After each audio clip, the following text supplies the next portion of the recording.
वाले दोस्तों, तो आज से जो है पहले ही हम लोग संस्कृत कंप्लीट कर चुके हैं इस वेद मैथमेटिक्स क्लासेस पे। आज हम लोग लेके आए हैं वो एक तरह से बोल सकते हैं बायोलॉजी, यानी 10th बायोलॉजी का कोर्स पूरा लेकर के आए, ठीक है। और उसका एक तरह से बोल सकते हैं फर्स्ट चैप्टर का शुभारंभ करेंगे ना, ओम श्री गणेशाय नमः करके, ठीक है। तो आइए हम लोग के साथ एकदम अच्छे तरीके से पढ़ते हैं। तो पहले चैप्टर का नाम है बच्चा जैव प्रकरण। क्या नाम है? जैव प्रकरण। ध्यान से सुनना, जैव प्रकरण। और इसको एक तरीके से बोल सकते हैं, इसमें एक तरह से पहला जो आएगा यानी कि जैव प्रकरण में एक तरीके से 10th क्लास में तुम लोग को पढ़ना है। पोषण हो गया, श्वसन हो गया, परिवहन हो गया, उत्सर्जन हो गया, प्रजनन के बारे में बताएंगे, अभी कुछ एक्स्ट्रा कुछ बोलना है इसके बारे में। देखो, पोषण, श्वसन, परिवहन, उत्सर्जन और प्रजनन। तो ध्यान से समझो, जो जैव प्रकरण है, ठीक है, इसमें सबसे पहला जो चैप्टर है समझो वो पोषण है। क्या है? पोषण है। अगर सीबीएसई वाले में देखें तो इस पूरे चारों को एक ही में कंबाइन कर दिया गया है लाइफ प्रोसेसेस में। लेकिन जब हम बिहार बोर्ड में आ जाते हैं, ठीक है, और भारतीय भवन की किताब में जाते हैं तो वहां देखने को मिलता है हमको कुछ उसमें डिवीजन, पोषण, श्वसन, परिवहन और उत्सर्जन, ठीक है। तो आज हम सबसे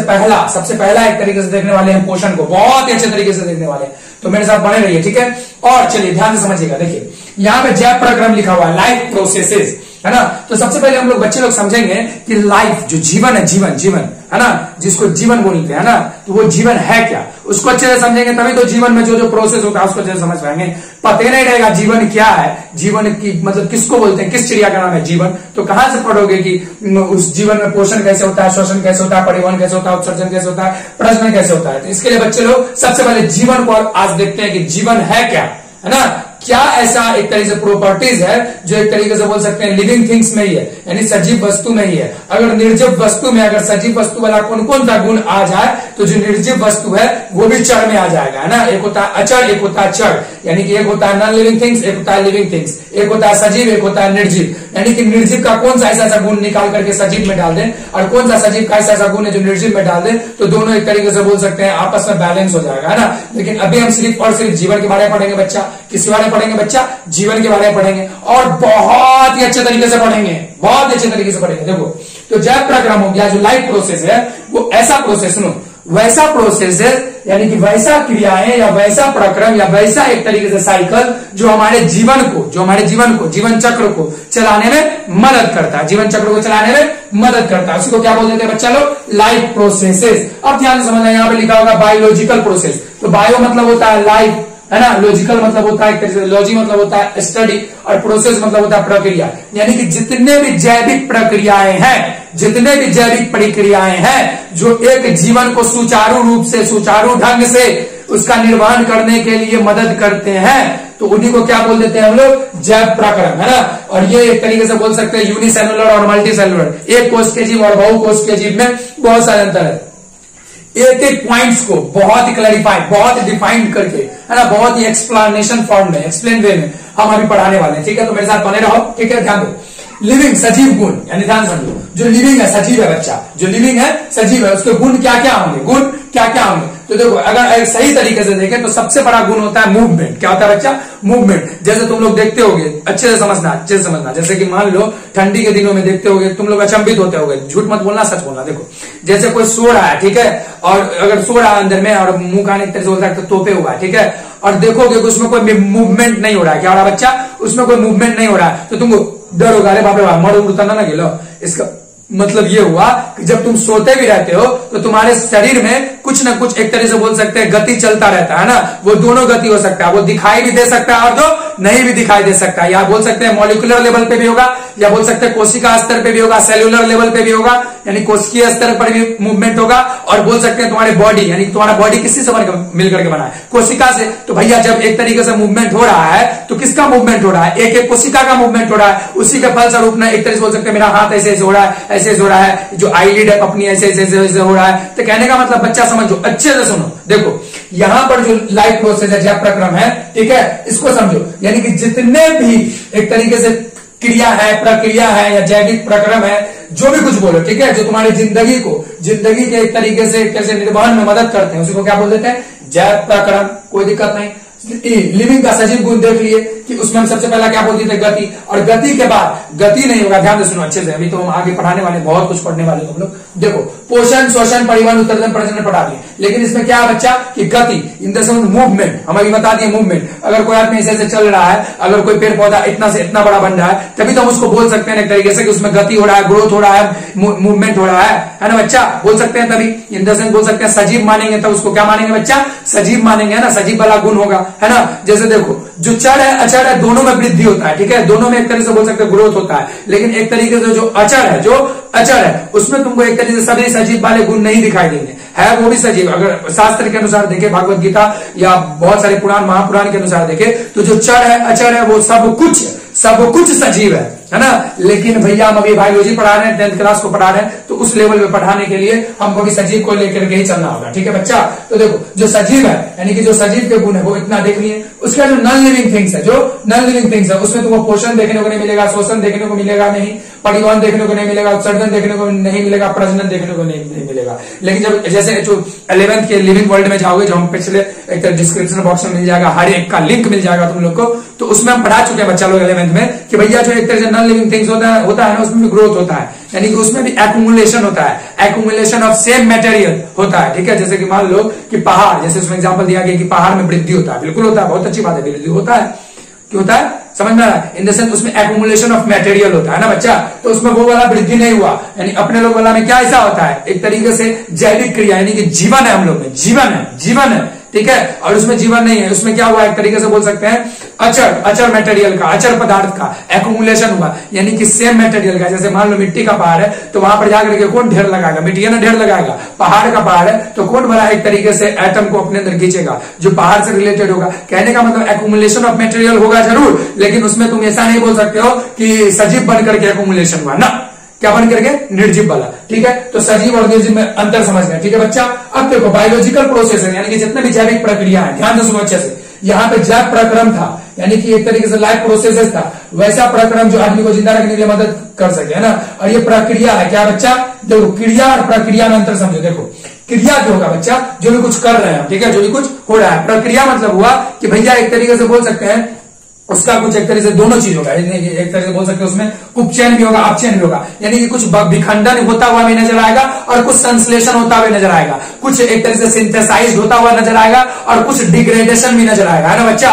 तो ध्यान से समझना, अच्छे से सुनो, अच्छे से सुनो। देखो गति, सुनो गति मॉलिक्यूलर लेवल पे सुनो, यहाँ पे बायोलॉजिकल प्रोसेस पर समझ गए, जैविक प्रक्रिया, ठीक है, उसमें दोनों चीज आ गया, देख लिए। वृद्धि श्वसन, अब देखो बहुत सारा एक तरीके से, जैसे एग्जांपल ले सकते हो वायरस का, ठीक है, किसका, वायरस का, उसको बोल सकते हैं ना नॉन लिविंग थिंग्स में रखा गया, ना लिविंग थिंग्स में भी नहीं रखा गया, यानी कि ना निर्जीव में रखा गया, ना सजीव में रखा गया। इसका सबसे एक तरह से बोल सकते हैं कोरोना जैसे आया है, तो इसका मतलब ये हुआ कि हर एक, बता दे रहे हैं हम, किसी भी बुक में नहीं मिलेगा, सुन लो अच्छे से। देखो जितने भी वायरसेस हैं वो न सजीव है न निर्जीव है, ये तो पता है। ये एक तरह से बोल सकते हैं बाउंड्री लाइन है, ये सजीव का पट्टी, ये निर्जीव का पट्टी, है ना, बीच में एक तरह से मोटका पट्टी, और यही मोटका पट्टी पे वायरस बैठा हुआ है। और ये वायरस तब एक्टिवेट होता है जब अधर्म बढ़ जाता है पृथ्वी पे, है ना। और वही अधर्म के कारण ये जो बोल रहे हैं तीक्ष्ण जो चीज होता है दिखाई नहीं देता है, और कोई बता नहीं सकता है कि इसमें सजीव गुण पाया जाता है। लेकिन जैसे ही देखता है कि कुछ गलत हो रहा है, जैसे इबोला वायरस आया होगा, है ना, इन्फ्लुएंजा फैल गया होगा, स्पेनिश फ्लू देख ली होगी, कोरोना वायरस अभी चल रहा है, यानी कि जितने भी बीमारियां हैं जो तुम्हारे जैव प्रक्रम को एक तरह से बर्बाद करने के लिए आते हैं, तुमको मारने के लिए आते हैं, तुमसे जीवन छीनने के लिए आते हैं, वो इसलिए आते हैं कि भैया तुम जो है चर हो ना, चर लिविंग थिंग्स, सजीव प्राणी हो ना, तो जो मन में आएगा सब नहीं कर सकते हो, है ना। अगर सब करोगे तो वायरस भी है ना, उधर लेगा तुमको, ठीक है। तो ध्यान से समझो अच्छे से। देखो बच्चा, देखो गति, देखो मॉलिक्यूलर लेवल पे भी होता है आणविक गति, यानी कि सेलुलर, यानी कि जैसे कोशिका होता है ना, उसको बोलते हैं स्ट्रक्चरल और फंक्शनल यूनिट ऑफ लाइफ, यानी कि संरचनात्मक और क्रियात्मक इकाई होता है। किसका, हमारे शरीर का नहीं, इस पृथ्वी में जितने भी सजीव वस्तु है, जितने भी सजीव है, उनका जो एक तरीके से बोले स्मॉल यूनिट होगा, वो कौन होगा, क्रियात्मक और संरचनात्मक इकाई कौन होगा, तो कोशिका होगा। क्या होगा बच्चा, कोशिका होगा। देखो जो गति होता है मॉलिक्यूलर लेवल पे, आणविक लेवल पे, वही एक तरीके से डिफाइन करता है। जैसे एक कोश के जीव बहुकोश के जीव होता है, बहुकोश के जीव में बहुत सारा कोशिका है, उस कोशिका में एक तरीके से बोल सकते हैं, यहाँ पे आगे बहुत कुछ पढ़ाने वाले भी, तो ध्यान से सुनो अच्छे से। देखो जो रीजन है, सुनो अच्छे से, देखो यानी कि रीजन समझ गए, वायरस है ना, उसको एक तरीके से लिविंग थिंग्स में भी नहीं रखा गया और नॉन लिविंग थिंग्स में नहीं रखा गया, क्योंकि उसमें कोई भी ऐसा कैरेक्टरिस्टिक्स सजीव वाला नहीं पाया जाता है कि उसको तुम किसी में रख दो, है ना, और निर्जीव वाला भी नहीं पाया जाता। कहने का मतलब ये हुआ कि जब ये एक लिविंग सेल से यानी कि सजीव कोशिका से टकराएगा या उससे जाकर के मिल जाएगा तो ये क्या हो जाता है, सजीव वाले गुण में डेवलप्ड हो जाता है ना। समझ में आ रहा है, समझ में आ रहा है, बहुत अच्छे से समझ में आ रहा होगा। बच्चा लोग देखो ध्यान से सुनो, आणविक गति मॉलिक्यूलर लेवल पे होगा, कोशिका स्तर पे होगा। रीजन देखो सुनो अच्छे से, इसमें एक तरीके से समझो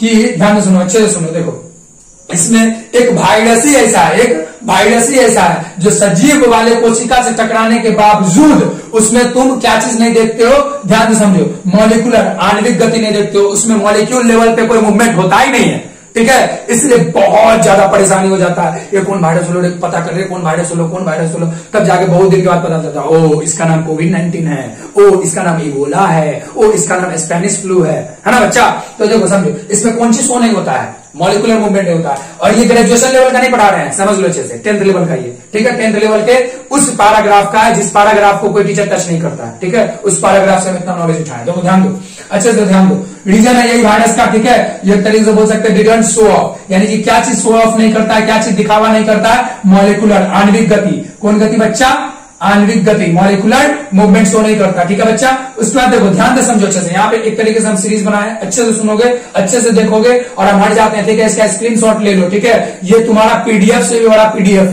है ना, इससे बड़ा पीडीएफ तो कुछ नहीं हो सकता है मेरे लिए, ठीक है, या तुम्हारे लिए। देखो ध्यान से समझो, देखो जो अणु है बच्चा, देखो ये एक तरीके से भरा होता है, यानी कि जो कोशिका है ना, कोशिका, उसमें देखो समझो अच्छे से, कोशिका किस चीज से मिलकर बना हुआ है, देखो इलेक्ट्रॉन, प्रोटॉन, न्यूट्रॉन, यानी कि एक तरीके से जो अणु है, जो अणु है जिससे इस पूरा विश्व बना, यानी कि वह छोटा से छोटा पदार्थ जो हमारे वैज्ञानिकों के द्वारा खोजा गया कि भैया उसी से सब कुछ बना है, वो क्या हो सकता है, इलेक्ट्रॉन, प्रोटॉन और न्यूट्रॉन। इसी से क्या बना बच्चा, कोशिकांग बना। क्या बना बच्चा, कोशिकांग, सेल ऑर्गेनल्स। क्या बना बच्चा, कोशिकांग, यानी कोशिका के अंग। जैसे कोशिका के अंग में एग्जांपल ले सकते हैं, सबसे पहले तो एग्जांपल हम लेंगे तो न्यूक्लियस को ही लेंगे, क्योंकि भैया कोशिका का ब्रेन यानी कोशिका का एक एक कार्य, एक एक मॉलिक्यूलर मूवमेंट कौन एक तरीके से बोल सकते हैं रेगुलेट करता है या बोल सकते हैं कंट्रोल करता होगा, तो केंद्रक है ना, यानी कि न्यूक्लियस है ना। तो न्यूक्लियस के अंदर भी एक तरीके से बोल सकते हैं, एक तरीके से सब न्यूक्लियोलस होता है। क्या होता है बच्चा, सब न्यूक्लियोलस होता है ना। उतना डिफाइन नहीं करना है कि हमको, तुमको देखो जितना जरूरत है उतना सुनो। देखो जैसे न्यूक्लियस है, ठीक है, उसके बाद क्या आ गया, माइटोकॉन्ड्रिया। माइटोकॉन्ड्रिया मोस्ट इंपॉर्टेंट है, क्योंकि भैया इसी को क्या बोल देते हैं हम लोग, एनर्जी हाउस। क्या बोल देते हैं, एनर्जी हाउस। और इसी में एक तरीके से यानी ऊर्जा का गृह यानी कि घर, ठीक है। और इसी में क्या स्टोर रहता है, एटीपी, एडेनोसाइन ट्राइफॉस्फेट, जिसका फुल फॉर्म है, इसी में स्टोर रहता है। और इसी को क्या बोल देते हैं, एनर्जी करेंसी, यानी ऊर्जा का मुद्रा, ठीक है। अब ध्यान से समझो अच्छे से, प्लाज्मा मेम्ब्रेन। प्लाज्मा मेम्ब्रेन वो हो गया बच्चा कि जैसे मान लो नाली है, तो नाली का पानी पीते तो नहीं होगे जाकर के, तुम जाते हो साफ पानी पीते होगे, तो वैसा ही जो प्लाज्मा मेम्ब्रेन है, तुम बहुत सारा चीज लेते हो अपने अंदर, है ना। लेकिन हर एक कोशिका वही चीज तुम्हारे एक तरीके से ब्लड से लेता है, या बोल सकते हैं सेरम से लेता है, या बोल सकते हैं एक तरीके से लिम्फेटिक जो सिस्टम पढ़ाएंगे आगे, यानी कि एक तरह से बोल सकते हैं जो लिम्फ होता है, व्हाइट ब्लड सेल यानी डब्ल्यूबीसी प्रेजेंट होता है,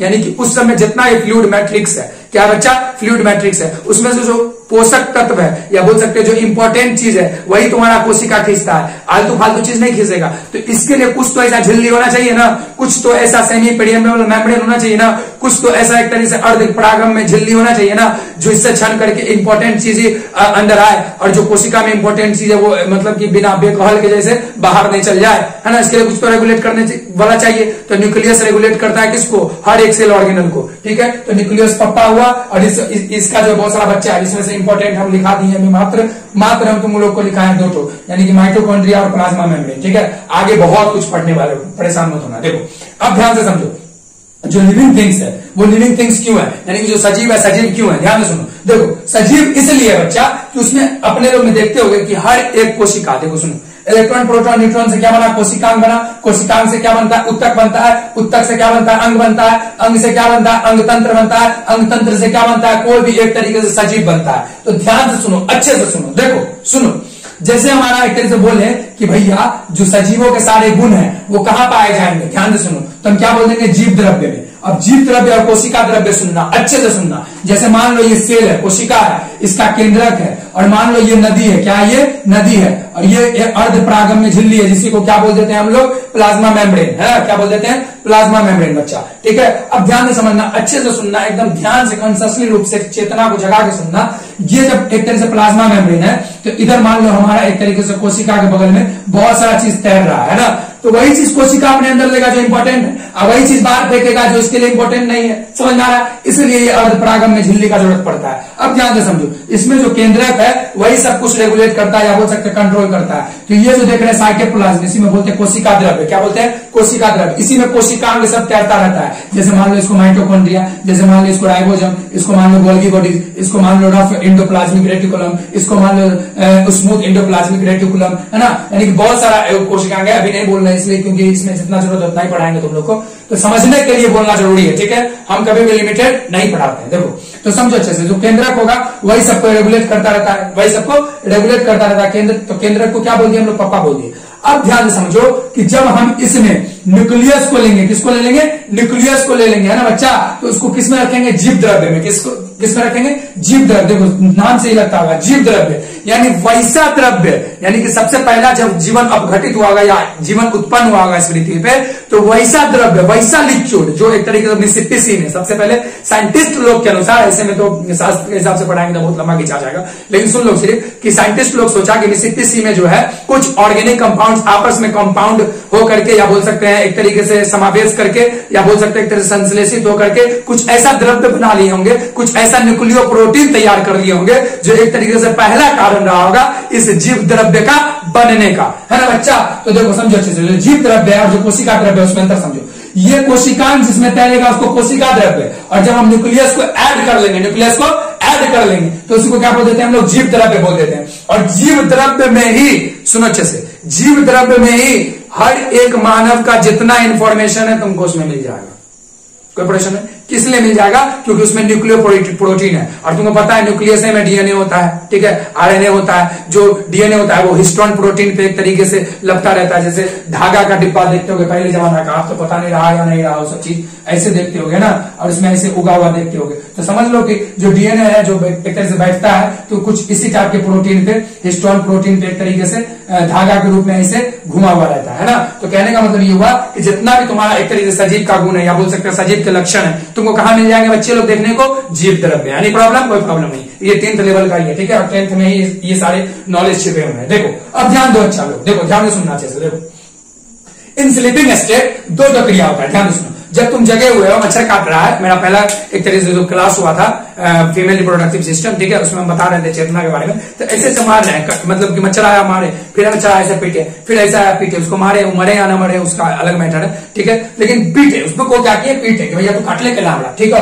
तो भैया उसमें दो तरह का एक्शन होता है, हमारे शरीर में दो तरह का क्रिया होता है, एक इनवॉलेंट्री, एक वॉलेंट्री, एक ऐच्छिक क्रिया और एक अनैच्छिक क्रिया। वैसा क्रिया जिसपे तुम्हारा कोई रेगुलेशन नहीं है, वो होकर के रहेगा, वो नहीं होगा तो भैया मर जाओगे। सांस लेना तुम भूल जाते हो तो सांस रुक जाता है, नहीं ना रुकता है, तो ये इनवॉलेंट्री एक्शन हुआ, यानी अनैच्छिक क्रिया हुआ कि भैया इस पे तुम्हारा ध्यान रहे ना रहे, चलता रहेगा, तुम्हारे भरोसे नहीं है हम, ठीक है। लेकिन वॉलेंट्री एक्शन वो हुआ जैसे तुम जगे, ध्यान से सुनो, जैसे तुम जगे और तुम एक तरीके से बोल सकते हो चले, दौड़े, व्यायाम किए, उठे, बैठे, सब कुछ किए, समझ में आ रहा है। और इसमें एक तरीके से बोल सकते हैं जो वॉमिटिंग होता है, उसको अनैच्छिक क्रिया में रख सकते हैं। कहां रख सकते हैं, अनैच्छिक क्रिया। उसको स्टडी एक तो बोल सकते हैं केस स्टडी है, उसको कभी लेटर देखेंगे, ठीक है। तो समझो दो क्रिया होता है। जब तुम सोते हो तो इसका मतलब ऐसा नहीं है कि जितना भी जैप प्रोग्राम है या लाइफ प्रोसेस है वो रुक गया, वो रुका नहीं भैया, वो अंदर में निर्वहन अच्छे से हो रहा है, लेकिन वो कैसा क्रिया होगा, अनैच्छिक क्रिया होगा, वो तुम्हारे कंट्रोल में नहीं है, वो होके रहेगा, वो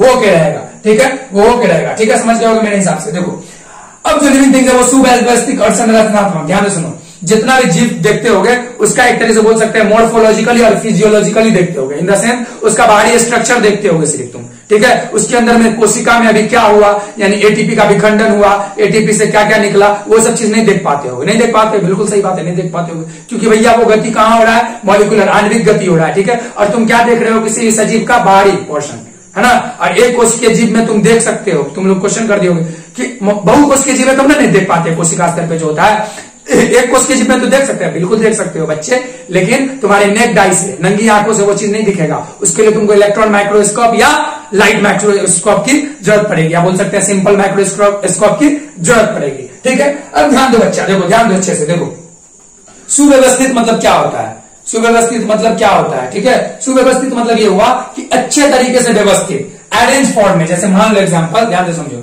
तुम्हारा जो कान है, ये जो कान, जो एक तरह बोल सकते हैं, जो एक तरह से बोल सकते हैं, जो स्मूथ बोन से बना रहता है, कार्टिलेज जिसको बोलते हैं, क्या बोलते हैं, कार्टिलेज बोलते हैं ना बच्चा, कार्टिलेज बोलते हैं ना। तो मान लो ये कान अगर नाक की जगह पे आ जाए, कान नाक की जगह पे आ जाए, वर्ड ठीक से हो पाएगा, नहीं हो जाएगा। जो तुम्हारा आई है, जो तुम्हारा आई है, वो थोड़ा सा ऊपर चला जाए, थोड़ा सा नीचे आ जाए, का ठीक रहेगा, अच्छा रहेगा, नहीं रहेगा। तो कहने का मतलब ये हुआ कि तुम्हारा जो एक एक पार्ट है बॉडी का, एक एक पार्ट से बॉडी का, वो सुव्यवस्थित भी है और संरचनात्मक तरीके से, अच्छे तरीके से वो संरचना में ढला हुआ है।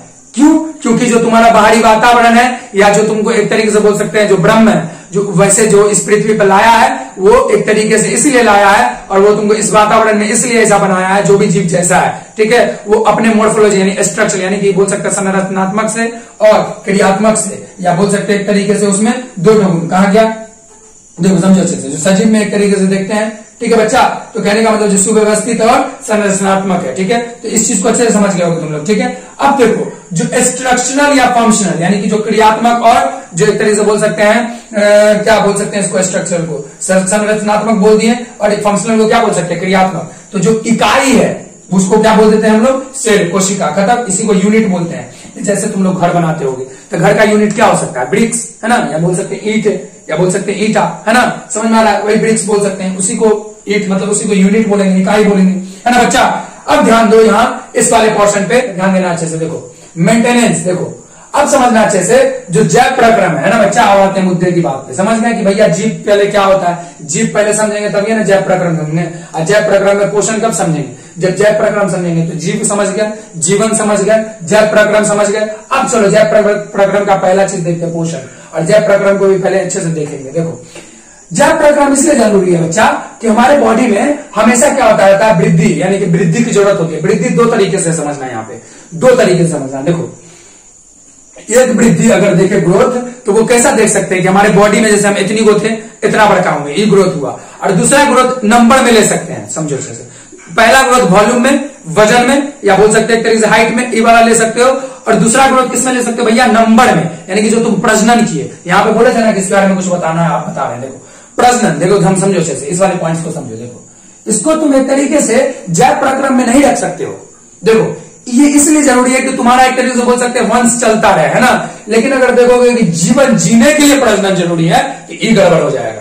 देखो जीवन बनाए रखने के लिए प्रजनन जरूरी है, जीवन जीने के लिए प्रजनन जरूरी नहीं है ना। समझना अच्छे से। देखो बच्चा, देखो तो वृद्धि मतलब दो चीज समझ गए। पहला पॉइंट देख लिए कि भैया वॉल्यूम, और दूसरा पॉइंट देख लिए भैया इंक्रीज इन नंबर, यानी कि संख्या में वृद्धि, यानी प्रजनन। ठीक है, समझ गए अच्छे से। और जो बॉडी में टूट फूट होता रहता है, जैव प्रक्रम समझा रहे हैं कि जैव प्रक्रम क्यों होना जरूरी है। जीवन यानी कि जीवन जो मिला हमको, उस जीवन में एक बार जीवन बन करके रुक काहे नहीं गया, बार बार परिवर्तन काहे होता रहता है हमारी बॉडी में, है ना। हर क्षण में एक तरीके से कम बता देते हैं हम लोग को। सुनो अच्छे से, देखो 5000 रिएक्शन, ध्यान से सुनना अच्छे से। देखो 5000 different types of reaction, 5000 different types of reaction, हम सुनना अच्छे से बता दें। देखो 5000 डिफरेंट टाइप्स ऑफ रिएक्शन, यानी कि एक रिएक्शन कितना है उसका छोड़ दो, यानी 5000 रिएक्शन हर सेकेंड में, यानी हर एक सेकेंड में तुम्हारी बॉडी में चल रहा है। ठीक है, टाइप्स बोल रहे हैं, प्रकार, यानी कि तुम बोल रहे हो ना, तो तुम बोल रहे हो, लेकिन अनैच्छिक क्रिया देखे ना, इनवॉलेंट रिएक्शन, उसके मदद से तुम्हारे बॉडी में आणविक जो गति है, या बोल सकते हैं जो मॉलिक्यूलर मूवमेंट है, उसके हिसाब से देखे तो कम से कम तुम्हारे बॉडी में जो रिएक्शन है, जो एक तरीके से बोल सकते हैं आगे बढ़ाने वाले उपापचयी क्रिया, जिसमें अपचयन भी आते हैं, उपचयन भी आते हैं, तो उसका अगर बात करें बच्चा, तो कम से कम 5000 रिएक्शन है जो एक तरीके से हर एक तरीके से सेकेंड में जो तुम्हारी बॉडी में चल रहा है। ठीक है, और एक एक रिएक्शन कितना होगा वो हम बता नहीं सकते हैं। अभी हम टाइप्स बताएं कितना टाइप तुम्हारे एक सेकंड में चलता है। ठीक है, अब ध्यान दो इधर, समझ गए कि ऊर्जा के लिए जरूरत पड़ता है भैया जैव प्रक्रम।